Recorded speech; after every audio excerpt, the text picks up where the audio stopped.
पिछले 10-15 सालों के अंदर पंजाब इकोनॉमिकली डाउन जा रहा है। आज जो यंगस्टर आ रहा है उसको बिकॉज ऑफ प्रेशर की 5 साल की वो लॉ करके आ रहा है, अच्छे अच्छे कॉलेजेस से आ रहा है।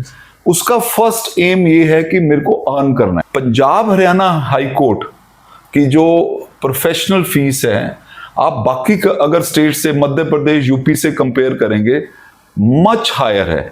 पंजाब की बड़ी टिपिकल ड्रग प्रॉब्लम है, यहां कंजम्पशन ऑर्डिनरी पर्सन तक पहुंच चुकी है। नमस्कार जी, मेरा नाम है अंशुल बंसल और स्वागत है आपका दृष्टि पॉडकास्ट के न्यू एपिसोड में। हमारा मिशन है मिथ्स टू रियलिटी। आज हमारे साथ हैं former assistant solicitor general of India Shri Chetan Mittal ji, जो कि एक सीनियर लॉयर हैं Punjab and Haryana high court में। Sir, welcome to our podcast. Thank you. Sir, आप इतनी यंग एज में सॉलिसिटर जनरल ऑफ इंडिया रहे हैं, तो आप यंगस्टर्स को जो कि इस लॉ के प्रोफेशन में आना चाहते हैं, उनको क्या एडवाइस देना चाहेंगे? मैं नॉट ओनली मेरे को मौका मिला कि गवर्नमेंट ऑफ इंडिया को एज असिस्टेंट सॉलिसिटर जनरल रहने का, उससे पहले मैंने पंजाब सरकार में भी 2 टर्न्योर में बहुत अर्ली एज में एडिशनल एडवोकेट जनरल का रहा। इसमें एक पोस्ट आना और एक ग्रो करना प्रोफेशन में, एक दोनों दो डिफरेंट चीजें हैं मेरे हिसाब से। कि आज के टाइम में जो एडवोकेट प्रोफेशन में आ रहा है और 30 साल पहले जो एडवोकेट प्रोफेशन में आ रहा था, उसमें बहुत फर्क है। जो नया प्रोफेशन में आज एडवोकेट बन रहा है, यंगस्टर आ रहा है, उसके ऊपर प्रेशर्स बहुत हैं। वो वेट नहीं कर पा रहा, क्योंकि उसको जब अपने साथ के कोलीग्स का दिखते हैं, वो कोई जॉब में जा रहा है, इमीडिएट अर्निंग का उसको एक कंसेप्ट है। अदरवाइज जो एडवोकेट एज ए प्रोफेशन था, जो इसकी बैकग्राउंड थी, जो वर्ड प्रैक्टिस यूज करते थे, वर्ड हम एडवोकेसी, सो वो प्रैक्टिस ही थी। वो 3 साल 4 साल 5 साल में अपने आप ऑटोमेटिकली सिस्टम में आकर ग्रो हो जाता था। आज जो यंगस्टर आ रहा है उसको बिकॉज ऑफ प्रेशर की 5 साल की वो लॉ करके आ रहा है, अच्छे अच्छे कॉलेजेस से आ रहा है। उसका फर्स्ट एम ये है कि मेरे को अर्न करना है। पैसा जल्दी चाहिए, मतलब यंगस्टर को पैसा जल्दी चाहिए।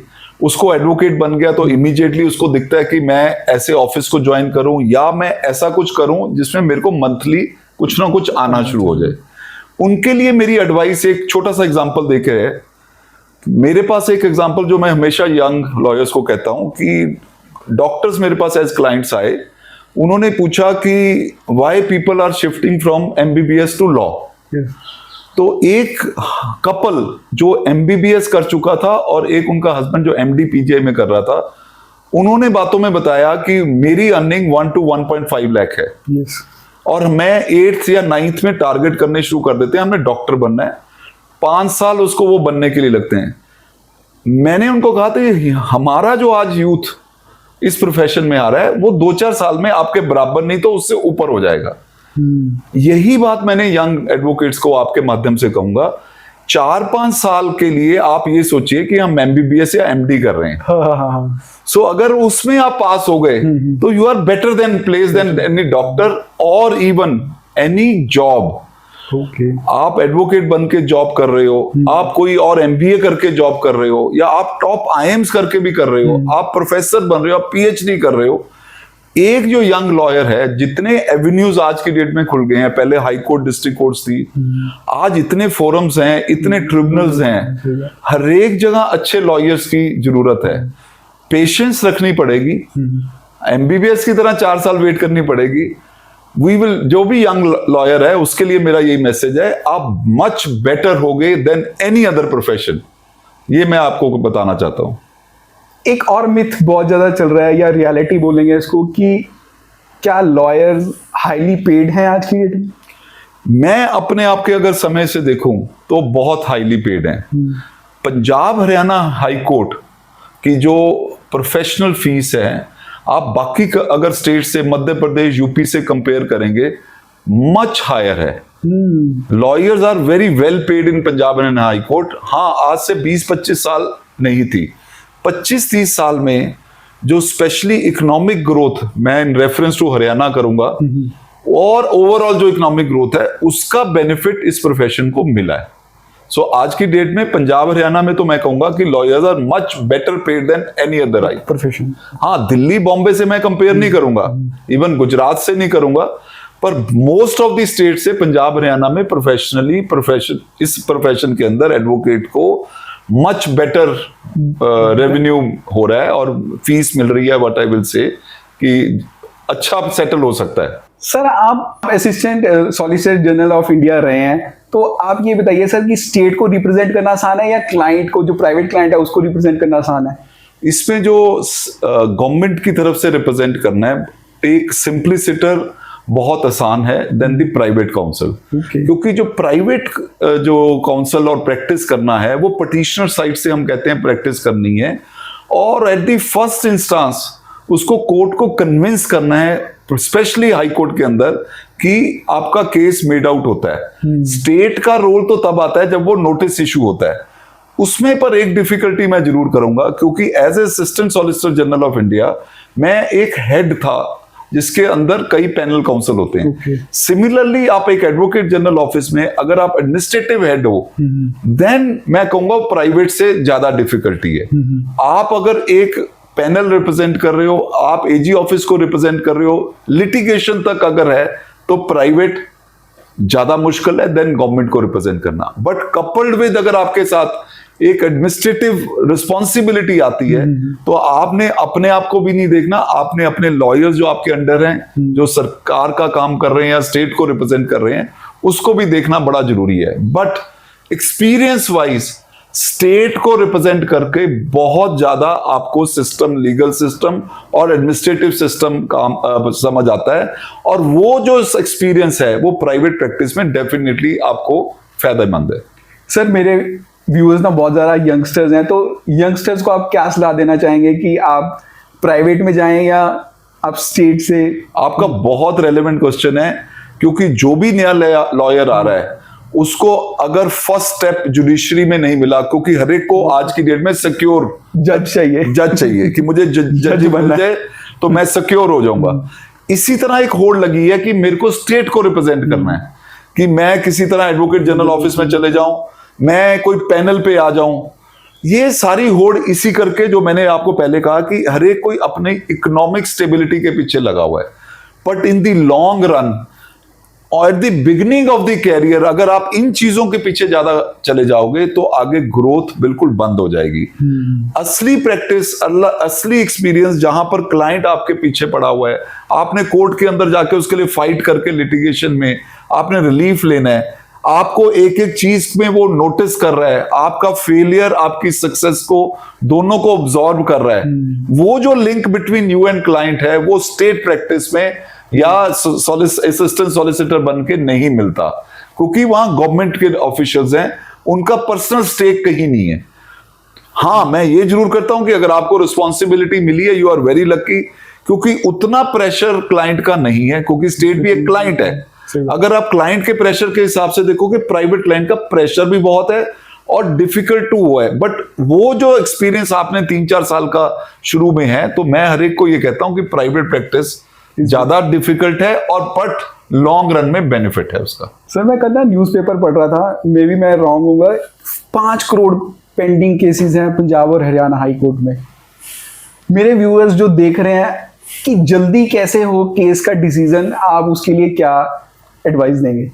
इस मामले में जितने भी स्टेक होल्डर्स हैं, बेशक जुडिशरी है, गवर्नमेंट है, एडवोकेट हैं, हर रोज इस पे डिबेट चलती है। उससे ये तो शो हो रहा है कि दे आर वरिड, पर मेरा पर्सनल व्यू ये है कि सारे वरिड तो हैं, सारे रेमेडीज तो सजेस्ट कर रहे हैं, पर कहीं कलेक्टिव स्टेप्स नहीं लिए जा रहे, मतलब एक्शन नहीं लिया जा रहा, क्योंकि ब्लेम गेम शुरू हो गई है। कहीं मोस्टली जो लिटिगेंट है वो जुडिशरी को ब्लेम करने लग गया है, जुडिशरी सारा गवर्नमेंट पे डाल देती है, और वो अटरेंसेस भी आती हैं कि गवर्नमेंट मल्टीप्लाई कर रही है लिटिगेशन, गवर्नमेंट के ऑफिसर्स या गवर्नमेंट एज सच डिसाइड नहीं करती। जो लेजिस्लेशन आती है एक्ट में, उसमें ऐसे लूप होल छोड़ देती है कि उसमें बढ़ जाता है। Then they blame police also कि जी वो मल्टीप्लाई लिटिगेशन कर रही है। जो गवर्नमेंट के ऊपर जब पड़ती है वो जुडिशरी को ब्लेम करती है कि आप ये कर रहे हो, आप काम नहीं करते हो, आप डिले कर रहे हो, इतने साल के मुकदमे पेंडिंग है। फिर वो जुडिशरी वापस जवाब देती है आप जजेस अपॉइंटमेंट नहीं कर रहे, हम इस तरह से फुटबॉल मैच चल रहा है। उसका मेरा ये कहना है कि कहीं ना कहीं कलेक्टिव थिंकिंग कर कर एक हार्मोनियस एक टारगेट लेने पड़ेंगे, जिसके बिना मेरा अपना व्यू ये है कि faith on the judiciary and the judicial system is eroding, जो बहुत बड़ा एक मुद्दा बनने वाला है। फॉर एग्जाम्पल मैं आपको बताता हूं, ये सारे जजेस, सारे लॉयर्स एनी कम्युनिटी में चले जाइए वो एडमिट करेंगे, क्योंकि सिविल के मामले जो होते हैं उसमें डिलेज हो रही हैं, कोर्ट में लोग नहीं जा रहे, वो जाके पुलिस कंप्लेंट कर कर एसएचओ के पास जाने को तैयार हैं, इंस्पेक्टर के पास जाने को तैयार हैं, इवन इन सिविल लिटिगेशन।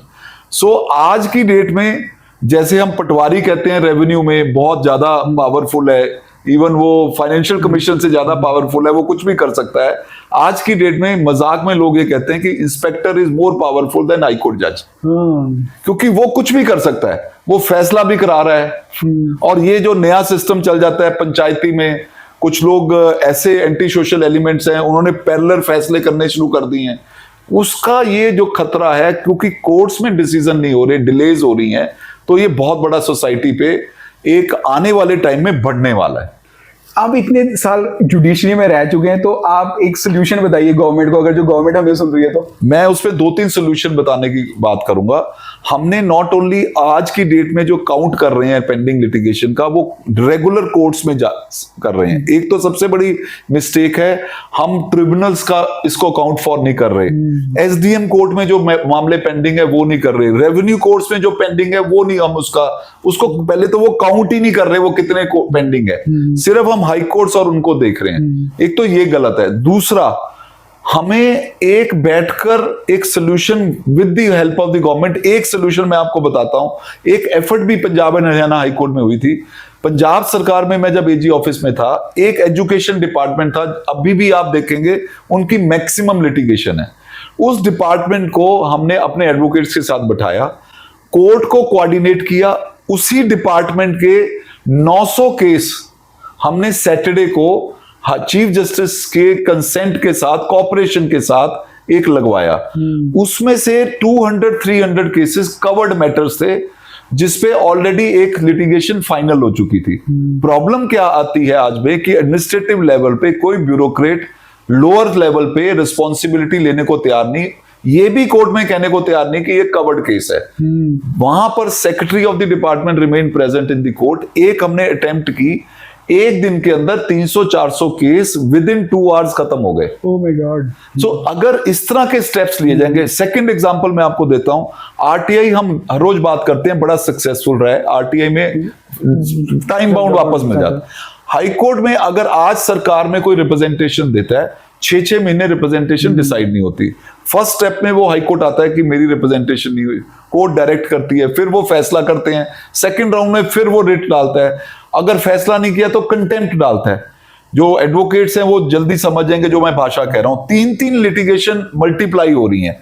उसके अंदर मेरा सुझाव है कि लाइक आरटीआई, एक किसी ने रिप्रेजेंटेशन दी, एक ऑफिसर को आप लिटिगेशन और रिप्रेजेंटेशन से रिलेटेड उसको हेड बनाइए, या कोई एक्ट पास करें, या कोई एक आरटीआई कमिश्नर को ही पावर दे दें कि जो कंसर्न डिपार्टमेंट है उसको 15 डेज 30 डेज में स्पीकिंग ऑर्डर देकर वापस जवाब दे। स्टेट की ही 50% लिटिगेशन आज खत्म हो जाएगी कोर्ट के साथ। कंटेम्प्ट्स का है, कंटेम्प्ट्स को जब एक बार कोर्ट का हक में ऑर्डर हो गया, वो एग्जीक्यूट होने में टाइम लगता है। उस पर रिस्पॉन्सिबिलिटीज फिक्स करनी चाहिए, स्टेट और कोर्ट्स के अंदर कोऑर्डिनेशन होनी चाहिए। इसमें आज कोई सिविल कोर्ट की डिक्री ले लेता है, बड़ा मजाक बनता है कि डिक्री लेके भी 12-12 साल तक एग्जीक्यूट नहीं हो रही। वो जो ट्रायल कोर्ट्स हैं वो एग्जीक्यूशन के और नॉर्मल लिटिगेशन से बिल्कुल लाइटली लेती हैं, उसमें डेट्स चलती रहेंगी कुछ ना कुछ। अगर litigant, advocates, judiciary, lower judiciary यही कर दे कि हमारे जो इस तरह के हैं मामले, इसको हमने फर्स्ट स्टेप में प्रायोरिटी देके इसको खत्म करना है। लाइक हमारी हाई कोर्ट ने बड़ा अच्छा स्टेप लिया है कि जितने पुराने regular second appeal civil sides पे थी, कुछ स्पेशलाइज्ड जजेस जिनका ये फील्ड था उनके ऊपर उनके रोस्टर के अंदर ऐड किया। ये पहले भी हुआ है, बट साथ में उसको अर्जेंट लिस्ट में लगाया और उसको प्रायोरिटी देने के लिए किया। कोई डायरेक्शन से नहीं हुआ, कोऑर्डिनेशन से हुआ है। सो अगर ये सारे स्टेक होल्डर्स कोऑर्डिनेशन करने लग जाएंगे आपस में, तो ये तभी पॉसिबल है, अदरवाइज ये मल्टीप्लाई होता रहेगा। सर मैंने एक सुना है कि जो टॉप लॉयर्स है ना, उनको हायर करना नॉर्मल पर्सन के लिए, मेरे जैसे के लिए बहुत मुश्किल है। क्या सच में ऐसा है? ये मुद्दा बार बार हमारी डिस्कशंस में और लिटिगेंट के माइंड में बहुत आता है। इसमें दिक्कत दो तरह की है। अगर तो आप सुप्रीम कोर्ट की बात कर रहे हैं, तो वो जो लॉयर जो टॉप 5 या 10 लॉयर्स हैं, उसके अलावा जो नेक्स्ट जो कैटेगरी है उसमें फी डिफरेंस बहुत है और उनका इतना ज्यादा वास्ट एक्सपीरियंस है कि उनकी फेस वैल्यू एक लिटिगेंट को लगता है क्योंकि उनको सुना जाता है। वो जो क्योंकि उनके पास इतना ज्यादा काम है, उसको कट शॉर्ट करने के लिए रीजनेबल अनरीजनेबल वो फीस लेते हैं। ये तो एक प्रेवलेंट प्रैक्टिस आज से नहीं चल रही, बड़े सालों से चल रही है। बट आम आदमी के लिए जो लॉयर वहां अवेलेबिलिटी है वो बहुत बड़ा एरिया ऑफ कंसर्न है। रीजन उसका एक ही है कि सारी जो सुप्रीम कोर्ट है उसका सारा बर्डन दिल्ली पे है और ये जो दिल्ली के लॉयर्स अवेलेबिलिटी है वो पूरे हिंदुस्तान के लिए चाहिए। तो एक मुद्दा बहुत चला था पहले कि वाई 4 सेंटर्स क्यों नहीं बनाए जाते ऑल इंडिया में। एक वेस्ट बंगाल में एक लिटिगेंट बैठा है, केरला में बैठा है, वो अपना लॉयर वहां पर लोकल करना चाहता है जिसपे उसपे ट्रस्ट है। सही बात। तो एक बहुत पहले, अभी भी डिमांड पेंडिंग है कि 4 जगह सुप्रीम कोर्ट के बेंचेस बैठने चाहिए। मे बी वीक में 1 या 2 कुछ बेंचेस को बैठाना चाहिए सो दैट लिटिगेंट और लॉयर्स की अवेलेबिलिटी बढ़े। Problem is Delhi centric, the entire problem is Delhi centric. दो हमारे चीफ जस्टिस ऑफ इंडिया ने कहा है कि ये प्रॉब्लम रिजॉल्व हो रही है क्योंकि थ्रू वीडियो कॉन्फ्रेंस ये फैसिलिटी से काम चल रहा है। मेरा अपना व्यू है कि ये बहुत बड़ा सक्सेस नहीं हो पा रहा अभी भी, उसमें लिमिटेशंस हैं। कुछ लॉयर्स के लिए बहुत डिफिकल्टी है वीडियो कॉन्फ्रेंस, कुछ जजेस के लिए भी बड़ी डिफिकल्टी है। और कई जगह जब ये वीडियो कॉन्फ्रेंस के अंदर वॉइस की प्रॉब्लम, जो फेस टू फेस आर्गुमेंट की प्रॉब्लम, हाई स्टेक लिटिगेशन में पर्टिकुलरली बहुत दिक्कत आ रही है। ये मैं रिक्वेस्ट सारे कोर्ट्स में, स्पेशली सुप्रीम कोर्ट को करना चाहूंगा कि इस चीज का सोल्यूशन बहुत जरूरी है, क्योंकि जो आम आदमी है उसको कोई बहुत अच्छा लॉयर अंगेज करने में सुप्रीम कोर्ट में उसकी आउट ऑफ रीच हो जाता है। तो कुछ ना कुछ इसके बारे में, इसका एक ही रेमेडी है कि हाई कोर्ट लेवल तक या जोन वाइज कर अगर सुप्रीम कोर्ट बेंचेस हियरिंग करें तो अवेलेबिलिटी लॉयर्स की भी बढ़ जाएगी और कॉस्ट भी इसकी कम हो जाएगी। सर आपका main portrait Punjab and Haryana high court है, क्या पंजाब और हरियाणा के केसेस में डिफरेंस है कुछ? देखो, ये बहुत बड़ा आपने सवाल पूछा है। जो Punjab and Haryana high court आज की डेट में एक रिप्रेजेंट करता है कि किस तरह की सोसाइटी में आजकल चेंजेस आ रही हैं। मैंने पिछले 10 साल में पर्टिकुलरली एक बहुत बड़ा चेंज देखा है कि इकोनॉमिक ग्रोथ जो मैक्सिमम दिख रही है वो हरियाणा में दिख रही है। नहीं, वो पंजाब से ही अलग हुआ है हरियाणा तो। यही अनफॉर्चुनेट हो रहा है। पिछले 10-15 सालों के अंदर पंजाब इकोनॉमिकली डाउन जा रहा है, उसकी रिफ्लेक्शन लिटिगेशन में बहुत ज्यादा आती है। काइंड ऑफ केसेस जहां पर इकोनॉमिक ग्रोथ होगी वहां पर इकोनॉमिक ऑफेंसेस, टेंडर, हर एक तरह की लिटिगेशन, कमर्शियल लिटिगेशन बढ़ेगी। आप कंपैरेटिवली पंजाब हरियाणा का मेरे अपने समझ के हिसाब से कोई फर्क, कहना कि कोई फर्क है, एक्सट्रीम फर्क है। आज की डेट में 10 सालों में इतना ज्यादा लिटिगेशन है। मैं आपको छोटा सा एग्जांपल देता हूं। पंजाब के अंदर मैक्सिमम लिटिगेशन मर्डर, एनडीपीएस, लड़ाई झगड़ा, या किसी ने फोर्जरी कर ली, बैंक से फ्रॉड कर लिया, या किसी की जमीन को कब्जा कर लिया, या इस तरह के सारी लिटिगेशन आ रही है। टेंडर निकलते हैं तो एक छोटा सा मंडी के अंदर ट्रांसपोर्टेशन के अलावा कोई टेंडर मैटर ही नहीं आता, क्योंकि ना तो कोई इकोनॉमिक एक्टिविटी चल रही है, ना कोई कंस्ट्रक्शन चल रही है। हरियाणा के अंदर आपको कॉलोनाइजेशन का काम मिलेगा कि जी कॉलोनी का झगड़ा पड़ रहा है, टाउन एंड कंट्री प्लानिंग के साथ चल रहा है, गवर्नमेंट ने कोई टेंडर किया गुड़गांव के अंदर कोई बिल्डिंग एचएसवीपी ने बेची 200 करोड़ की, 300 करोड़ की, 400 करोड़ की, इस तरह से टेंडर आ रहे हैं। या इवन एम्प्लॉयमेंट के मामले में एक केस में मुझे हाईकोर्ट जज ने पर्टिकुलरली पूछा कि हरियाणा की लिटिगेशन बहुत ज्यादा है, तो मैंने बाद में जाके कलेक्ट किया डाटा, तो पंजाब में तो फ्रेश अपॉइंटमेंट्स हो ही नहीं रही। सो पिछले 5-10 सालों के अंदर हरियाणा ने अपनी पॉलिसीज को चेंज कर कर एम्प्लॉयमेंट को जनरेट किया है। इवन एग्रीकल्चर का मैं एग्जांपल बताता हूं, क्रॉप इंश्योरेंस के सारे झगड़े जहां की बैंक ने पे करना है, इंश्योरेंस कंपनी ने केस करा है, 1000 केसेस सब हरियाणा के हैं। इसका मतलब पंजाब में कोई क्रॉप इंश्योरेंस हो ही नहीं रही। एनएचआई का मैं अभी एक मैटर कर रहा हूं जो बहुत ज्यादा अखबारों में हाईलाइट हुआ है कि सड़क नहीं बनने देनी पंजाब में, उसमें कौन रिस्पॉन्सिबल है? पंजाब के ऑफिसर्स। अवार्ड किसने पास करना है? पंजाब के ऑफिसर्स को पावर दे रखी है सेंटर ने। सिमिलरली अगर एनहांस करना है, पंजाब के ऑफिसर्स को पावर दे रखी है। फैसले ही नहीं करते, अमाउंट डिपॉजिटेड पड़े हैं वो फार्मर को रिलीज नहीं हो रहे, और फिर provocation for whatever reason वो जो टुकड़े सड़क के, जैसे दिल्ली कटरा रोड का मैं एग्जांपल दूंगा, कैथल तक सब कुछ एक्विजिशन हो गई है, सड़क बन रही है। पंजाब में 150-200 किलोमीटर में बहुत मुश्किल से हाई कोर्ट के ऑर्डर से काफी 50-60% मिल चुका है, पर 60% को से रोड कभी कनेक्ट नहीं होती अगर बीच में पीसेस रह गए।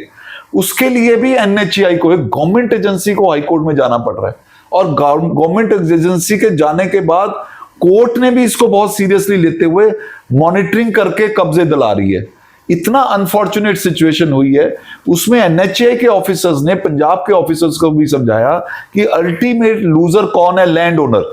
सड़क बनेगी क्योंकि लीनियर एक्विजिशन है, साथ वाले रेट भी बढ़ेंगे, कमर्शियल रेट भी बढ़ेंगे। ये बात कम्युनिकेट करने के लिए कोई पंजाब में तैयार ही नहीं है। पंजाब में एक छोटा सा पंजाबी का वर्ड है, तक्के तो अलावा नथिंग इज हैपनिंग। हरियाणा बहुत आगे जा चुका है।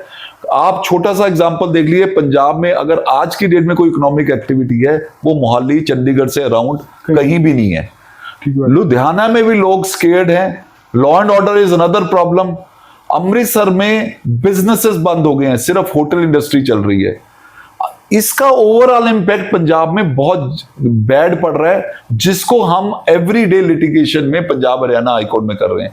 हरियाणा में 24 आवर्स इलेक्ट्रिसिटी, सड़कों का पूरा जाल बन चुका है, उसमें कितनी ज्यादा इकोनॉमिक एक्टिविटी बढ़ी है, कंस्ट्रक्शन एक्टिविटी बढ़ी है, रोड कंस्ट्रक्शन बनी है, टेंडर्स में लोकल लोगों को फायदा हो रहा है, उसमें बिल्कुल ही लिटिगेशन डिफरेंट टाइप की है।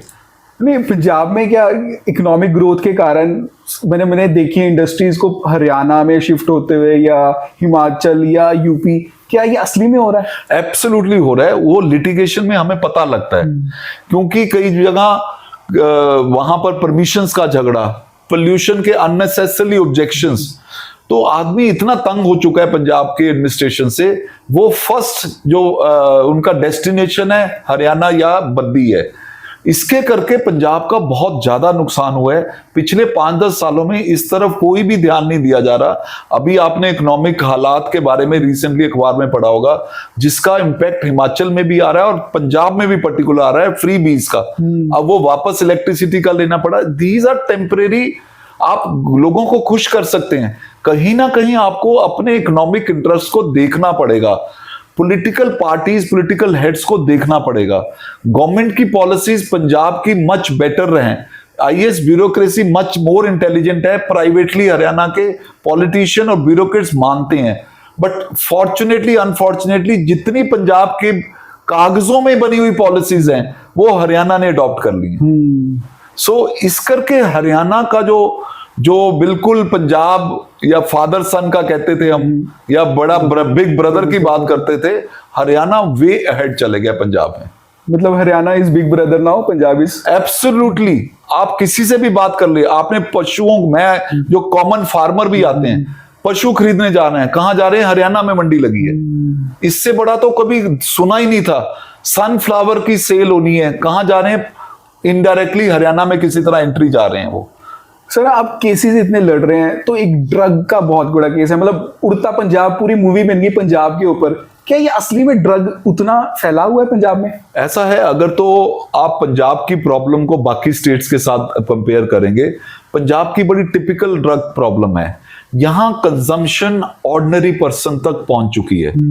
In terms of drug problem Kerala and Maharashtra में ज्यादा इस चीज की एक्टिविटी थी, पर वो फार्मर तक जो नीचे तक नहीं गई। पंजाब की प्रॉब्लम क्या हो गई है कि वो इट्स ओन कंजम्पशन बहुत ज्यादा है। Drugs problem all over world है, बट पंजाब बॉर्डर स्टेट होने के करके और नीचे गांव तक चले गई ये प्रॉब्लम, वो ज्यादा स्केरी है, जिसके करके ये उड़ता पंजाब की ये सारी बातें आती हैं। जो एक बहुत फ्लरिशिंग स्टेट था, उसको जो ये आदत, एक यूथ को आदत पड़ गई, जो फील्ड में काम करता था, फार्मर था, उसको ये जो आदत पड़ गई, वो ज्यादा हाईलाइट हो रही है। दूसरा, अगेन वही मैं करूंगा, जब इकोनॉमिक एक्टिविटी कम होती है, उसका भी ये रिजल्ट होता है कि ये चीजें ज्यादा यूज होने लगती हैं और ज्यादा हाईलाइट होने लग जाती हैं। गांव के गांव उजड़ गए हैं और इसके अंदर प्रॉब्लम्स इतनी ज्यादा मल्टीफेरियस हो गई है कि सिर्फ लीगल और लॉ के बेसिस पे ये रेमेडी नहीं हो सकती। आप जितने मर्जी एक्ट बना लें, synthetic use 20 years to 30 years और लेसर देन दैट पंजाब में बहुत ज्यादा है। बिल्कुल सामने दिखता है कि अगर 100 घर का भी एक गांव है छोटा, 150 घर का भी है, 10 केमिस्ट शॉप्स, क्या मतलब है 10 या 15 केमिस्ट शॉप, वहां पे इतने लोग बीमार हो गए हैं कि 10-15 केमिस्ट शॉप की जरूरत है। ये एपरेंट हरेक को पता है, बट लगता है ऐसे है कि पंजाब में सारे आंखें मूंद के बैठे हैं। एक और यूथ बाहर बहुत जा रहा है पंजाब से, शायद ये इकोनॉमिक ग्रोथ के कारण है। आज की डेट से नहीं, ये बहुत पुरानी प्रॉब्लम पंजाब में स्टार्ट हुई थी। उस टाइम किसी ने इसको सीरियसली लिया नहीं। रीजन क्या था कि पंजाबी बाय नेचर बड़ा हार्ड वर्किंग था। उसको किसी भी स्टेट में, पहले वो पंजाब से यूपी में गए, मध्य प्रदेश गए, जहां भी उसको अपॉर्चुनिटी मिली, क्योंकि मेहनती था, हार्ड वर्किंग था, रिजल्ट उसको बहुत आते थे। स्टार्टिंग तो वहां से हुआ था, क्योंकि जब ग्रीन रेवोल्यूशन आया, एमएसपी के बेस के ऊपर जब आपको फार्मर्स को बेनिफिट मिलने शुरू हुए, उससे नेक्स्ट जब ग्रोथ हुई, तो किसी ने पंजाब की तरफ ध्यान ही नहीं दिया कि उस यूथ को कहां पर यूटिलाइज करना है। वो यूथ वहां से जाकर बाहर जाने लग गया, और फार्मर्स, ओल्ड पर्संस और एक लेबर क्लास जो यूपी बिहार से आई, वो फार्मिंग वहां से होने लगी। जब अर्निंग वहां से ज्यादा आने लगी और हमारे लोकल स्टेट ने इस तरफ ध्यान नहीं दिया कि उस यूथ को कैसे यूटिलाइज किया जाए, इंडस्ट्री नहीं लगी बट कंसंट्रेटेड टू लुधियाना या आपको थोड़ा बहुत जलंधर में लगी, जॉब्स नहीं मिली, तो वो जब वो चलने लग गया तो एक ये होड़ लग गई। अब इन एडिशन टू दैट ये जो ड्रग्स वाली डिफिकल्टी आ गई है, उससे कोई भी आज पंजाब में अपने बच्चों को, पंजाब में जो कैपेबल भी हैं, जो फाइनेंशियली भी हैं, वो भी है, उसको पंजाब में रखना नहीं चाह रहे। सर, जैसे आपने बताया कि इकोनॉमिक ग्रोथ और ड्रग, क्या कोर्ट इसमें कुछ हेल्प नहीं कर सकती? इसमें बड़ा इंटरेस्टिंग आपने जो ये सवाल पूछा है। इसमें जो मैक्सिमम एफर्ट ही हुई है आज तक, वो कोर्ट के थ्रू ही हुई है। अच्छा। जो ग्राउंड रियलिटीज आज कुछ थोड़ा बहुत इंप्रूवमेंट की या चल रहा था सिस्टम, या पिछले 5-10 सालों में हुआ है। सेंट्रल गवर्नमेंट ने पंजाब में बहुत स्टेप्स लिए थे, वो भी एक कोर्ट मॉनिटर लिटिगेशन के अंदर, जिसको आज की डेट में लोग भोला ड्रग केस कहते हैं। Okay. Bhola drug case was one part of the entire case. उसके अंदर बहुत मुद्दे पब्लिक इंटरेस्ट के लिए गए। सेंट्रल गवर्नमेंट ने एक बहुत बड़ा स्टेप लिया था उस समय। अब आज पंजाब सरकार उसको, मुझे लगता है, इग्नोर कर रही है। एक मल्टी एजेंसी मीटिंग्स रखते थे, monitoring meetings after every 3 months, जिसमें army, BSF, NCB, ED, Punjab police के ऑफिसर्स और इनके एक ड्रग्स के जो एक्सपर्ट्स थे, वो 3 मंथ्स में मीटिंग करते थे। प्रॉब्लम, एक छोटा सा मैं एग्जांपल देता हूं कि अगर आज बीएसएफ और आर्मी के पास एक इंफॉर्मेशन है कि अक्रॉस द बॉर्डर कोई यहां पर इन्फ्लिट्रेट कर रहा है, ड्रोन फ्लाई कर रहा है, उससे बेटर इंफॉर्मेशन हो सकता है पंजाब पुलिस के पास हो, पर शेयरिंग नहीं थी आपस में। कोर्ट मॉनिटर्ड के अंदर with the active participation of at the top level, मैं बता सकता हूं, इवन पीएम और HM at that relevant time, उन्होंने बहुत इस पे इंटरेस्ट लेकर उस मल्टी एजेंसी एक मीटिंग करानी एवरी 3 मंथ्स किया था, और उसकी सील्ड कवर रिपोर्ट हम कोर्ट के अंदर डाले थे। उसके अंदर इतने रिजल्ट्स निकले, border, across the border, drone, आप आज की बात कर रहे हो, 5 साल पहले ड्रोन एक जिसमें ड्रग्स कैरी हो रहे थे वो पकड़े गए थे, बहुत बड़े ड्रग हॉल हुए हैं। एक ये जो कोर्ट मॉनिटर था, दूसरा कोर्ट्स ने ड्रग इंस्पेक्टर्स के मामले में उसका रोल, सिंथेटिक ड्रग को कैसे पकड़ा जाना है, बहुत डायरेक्शन पास की हुई है, उसकी इंप्लीमेंटेशन कोई नहीं है। अब मैं आपको छोटा सा एग्जांपल देता हूं, एक हेल्पलाइन क्यों नहीं पंजाब पुलिस लगा सकती जिसमें नाम जो इन्फॉर्मर है उसको डिस्क्लोज ना किया जाए। आपको अगर उस पर ट्रस्ट, ऐसी हेल्पलाइन अगर बना भी ली है, मुझे कहीं पता नहीं लगता कि कभी बनी है, और अगर ऐसी हेल्पलाइन बने तो उसकी एक फेथ जनरेट करना, ट्रस्ट जनरेट करना कि नेम्स डिस्क्लोज नहीं होंगे, आपको 90% इंफॉर्मेशन ड्रग पेडलर्स की और ड्रग सोर्स की मिल जाएगी। और केरला जैसे में 2023 में स्पाइक हुई है ड्रग्स की। रीजन भी उन्होंने ड्रग पेडलर उस पर थोड़ा सा पेडल स्लो किया है। पंजाब में ड्रग पेडलर्स अगर और सोर्स के अंदर with in Punjab across the border central government ने बहुत स्टेप्स लिए हैं। आज उनकी ड्यूटी बनती है कि उस पर कंट्रोल किया जाए, और जो इस ड्रग्स के अंदर चले गए हैं उनको रिहेबिलिटेशन, उसमें भी कोर्ट ने ऑर्डर किए हैं। इस करके बहुत डायरेक्शंस किए हैं, बहुत स्टेप्स लिए हैं। जो लैक ऑफ कोऑर्डिनेशन था कोर्ट ने मॉनिटर किए हैं।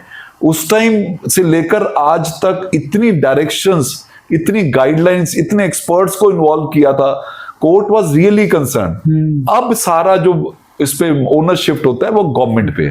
सेकेंडली, इंफ्रास्ट्रक्चर प्रोजेक्ट में कोर्ट्स ने जब भी जरूरत पड़ी है टाइम टू टाइम बहुत ज्यादा कोऑपरेट किया है और उसके बेस पे डायरेक्शंस पास किए।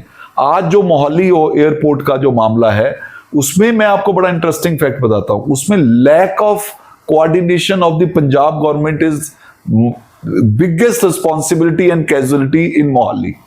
फिर भी कोर्ट मॉनिटर्ड केस के साथ यहां पर वो पूरी फ्लाइट्स का सिस्टम, डोमेस्टिक फ्लाइट्स का सिस्टम चलना शुरू हुआ।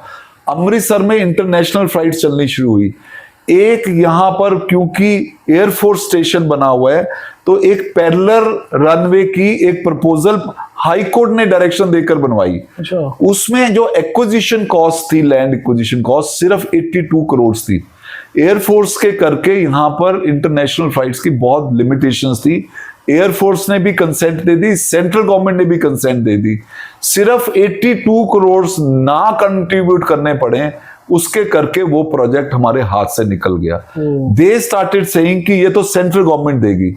सेंट्रल गवर्नमेंट ने बड़ा क्लियरली बता दिया कि हमारे पास तो स्टेट्स फ्री कॉस्ट लेके कि हमारे यहां पर एयरपोर्ट स्टार्ट की जाए, क्योंकि उससे इकोनॉमिक ग्रोथ बहुत होती है एरिया की।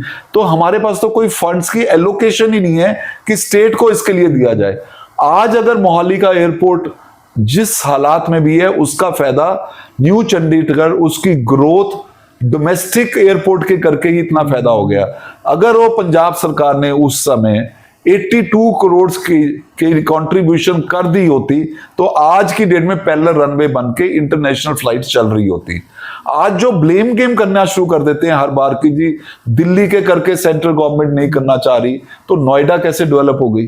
नोएडा में एयरपोर्ट आ गई। प्रॉब्लम इसकी मेंटेलिटी जो बन गई है हमारी, वो इकोनॉमिक इंटरेस्ट की तरफ नहीं है, शॉर्टकट्स के अंदर, फ्री बीज के अंदर है। फ्री इलेक्ट्रिसिटी देने के लिए आपको फंड्स चाहिए, उसके लिए कोई सोचना नहीं शुरू करता। जलंधर से 2 फ्लाइट्स पहले, बहुत पहले शुरू हो गई थी, उस टाइम के बाद किसी ने उसको संभाला नहीं। लुधियाना में एयरपोर्ट है, बठिंडा में छोटा सा एयरपोर्ट है, किसी ने आज की डेट में पंजाब गवर्नमेंट ने किसी ने स्टेप्स नहीं लिए पिछले 5-7 सालों के अंदर कि वहां पर किसी तरह कोई ग्रोथ हो जाए। और उसके जो रिजल्ट्स दिखते हैं, एक मिनी मोहाली एयरपोर्ट को देख लें कि कितनी ज्यादा इकोनॉमिक एक्टिविटी हुई है। एक एस्टिमेटेड आज से 3 साल पहले जो ऑक्शन गमाडा ने और ईडीसी कलेक्ट की है इस एरिया में runs into 10 to 20,000 crore. yes. उसमें से 82 करोड़ छोड़ दिए इन्होंने, जिसका करके आज हम सफर कर रहे हैं। तो आज सर ने हमारी बहुत सारे मिथ्स को रियलिटी को कन्वर्ट किया, तो सर का बहुत thank you sir for our podcast. आपका भी बहुत बहुत धन्यवाद, क्योंकि मेरा भी ये पहली बारी एक्सपीरियंस है, और ऐसे पॉडकास्ट जो जनरल अवेयरनेस पब्लिक में दें तो हमेशा ही वेलकम करने चाहिए। एज ए प्रोफेशनल मैं हमेशा आपके साथ जुड़ना चाह रहा हूँ, और ऐसे ही अगर कोई और भी पब्लिक इंटरेस्ट का या एडवोकेट से रिलेटेड कोई कभी भी कोई ऐसा हो तो मैं हमेशा उसके लिए आपके लिए अवेलेबल हूँ। तो चैनल पर पहली बार आए प्लीज हमें सब्सक्राइब कर लें, फेसबुक पे देख रहे हैं फॉलो कर लें। जल्दी ही मिलेंगे नेक्स्ट दृष्टि पॉडकास्ट के न्यू एपिसोड में।